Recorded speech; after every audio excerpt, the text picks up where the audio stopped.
আমরা মানুষ, আমরা উই আর ইন্টেলেকচুয়াল বিং, আমরা হচ্ছে বুদ্ধিবৃত্তিক প্রাণী। অর্থাৎ আল্লাহ তাআলা আমাদেরকে ফ্রি উইল দিয়েছেন, আমাদেরকে ক্রিটিক্যালি থিঙ্কিং করার সুযোগ দিয়েছেন, বিচার, বুদ্ধি, বিবেক, কমন সেন্সকে কাজে লাগানোর সুযোগ আল্লাহ তাআলা আমাদেরকে দিয়েছেন। এবং এজন্যই আল্লাহ তাআলা আমাদেরকে আশরাফুল মাখলুকাত বানিয়েছেন। এবং চিন্তা আর বিবেককে খাটানোর জন্য আল্লাহ তাআলা মহামূল্যবান একটা অঙ্গ আল্লাহ তাআলা আমাদেরকে দিয়েছেন, সেটা হচ্ছে ব্রেইন, আমাদের মস্তিষ্ক। এটাকে কাজে লাগিয়ে, কমন সেন্স কাজে লাগিয়ে আমরা পৃথিবীতে সভ্যতার পর সভ্যতা নির্মাণ করেছি। পৃথিবীতে মানুষ ছাড়া অন্য কোনো প্রাণী কি এটা করতে পেরেছে?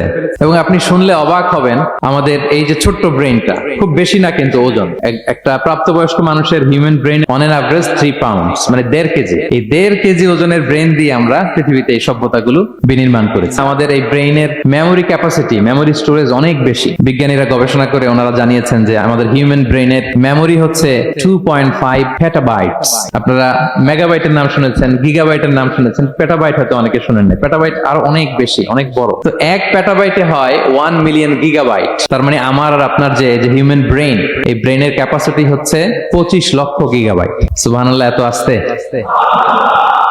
তো এই বিচার বুদ্ধি, বিবেক বুদ্ধি, এগুলোই আমাদেরকে পশু থেকে আলাদা করেছে। পশুর কিন্তু এই ইন্টেলেক্ট নাই, বিচার বুদ্ধির ক্ষমতাটা তাদের নাই। আমাদের ফ্রি থিঙ্কিং করার সুযোগ আছে, আমাদের ইন্টেলেক্ট আছে, আমাদের ইন্টেলিজেন্স আছে। আমরা আমাদের সিদ্ধান্তগুলো নিজের মন মতো করে নিতে পারি। এজন্য আমরা হচ্ছে আশরাফুল মাখলুকাত।